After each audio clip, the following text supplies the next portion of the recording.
माँ दुर्गा की नवशक्ति का दूसरा स्वरूप ब्रह्मचारिणी का है। यहाँ ब्रह्मा का अर्थ तपस्या से है। माँ दुर्गा का यह स्वरूप भक्तों और सिद्धों को अनंत फल देने वाला है। इनकी उपासना से तप, त्याग, वैराग्य, सदाचार और संयम की वृद्धि होती है। दधाना कर पद्माभ्याम क्षमालाकमंडलु। देवी प्रसीदतु मयि ब्रह्मचारिण्यनुत्तमा। ब्रह्मचारिणी का अर्थ तप की चारिणी यानी तप का आचरण करने वाली। देवी का यह रूप पूर्ण ज्योतिर्मय और अत्यंत भव्य है। इस देवी के दाएं हाथ में जप की माला है और बाएं हाथ में यह कमंडल धारण किए हैं। ब्रह्मचारिणी की कथा के अनुसार पूर्वजन्म में इस देवी ने हिमालय के घर पुत्री रूप में जन्म लिया था और नारद जी के उपदेश से भगवान शंकर को पति रूप में प्राप्त करने के लिए घोर तपस्या की थी। इस कठिन तपस्या के कारण इन्हें तपश्चारिणी अर्थात ब्रह्मचारिणी नाम से अभिहित किया गया।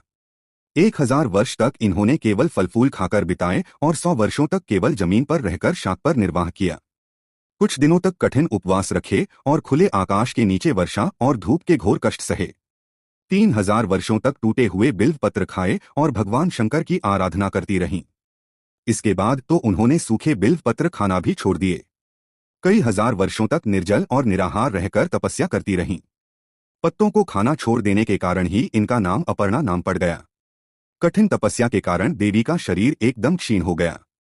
देवता, ऋषि, सिद्धगण, मुनि सभी ने ब्रह्मचारिणी की तपस्या को अभूतपूर्व पुण्यकृत्य बताया, सराहना की और कहा, हे देवी, आज तक किसी ने इस तरह की कठोर तपस्या नहीं की। यह तुम्ही से ही संभव थी। तुम्हारी मनोकामना परिपूर्ण होगी और भगवान चंद्रमौली शिवजी तुम्हें पति रूप में प्राप्त होंगे। अब तपस्या छोड़कर घर लौट जाओ। जल्द ही तुम्हारे पिता तुम्हें बुलाने आ रहे हैं।